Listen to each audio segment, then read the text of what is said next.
नव नव भक्ति संगीतक आनंद लेबऽ के लेल हमर यूट्यूब चैनल मैथिली भक्ति संगीत के लाल बटन दबा के सब्सक्राइब करू आ घंटी के निशान के जरूर दबाऊ।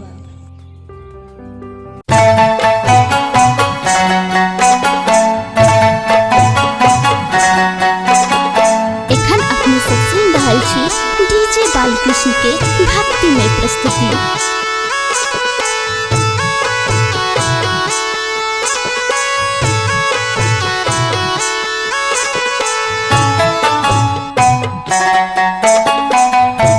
छठी मैया बाझी नतिरिया खोइछा ओढ़ के ठार।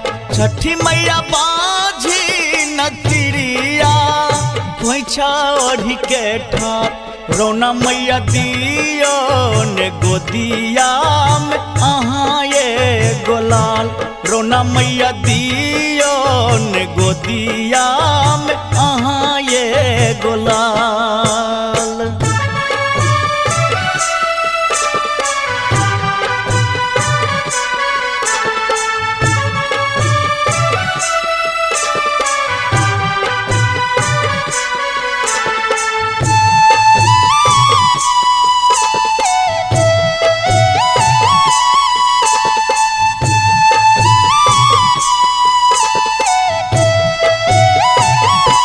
छठी मैया सुपाबा चढ़ैबा तोरे याग साल।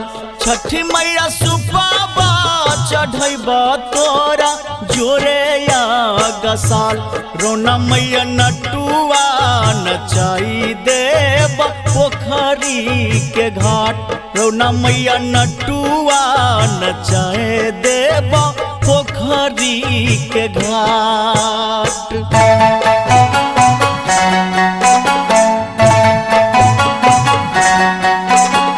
Recording by DJ Balkrishna studio Baheri.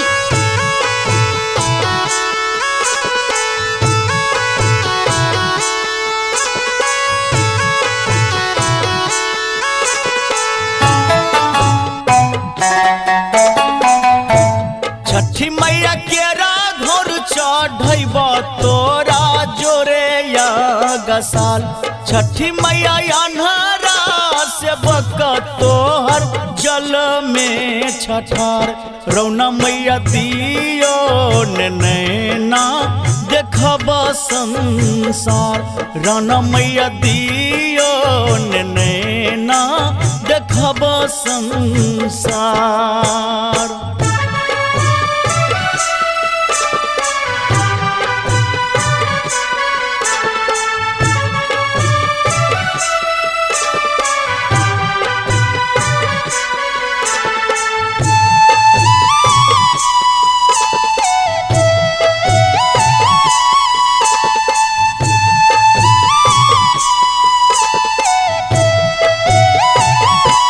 Chhathi मैया कोनिया चढ़ैब तोरे जोरा याग साल।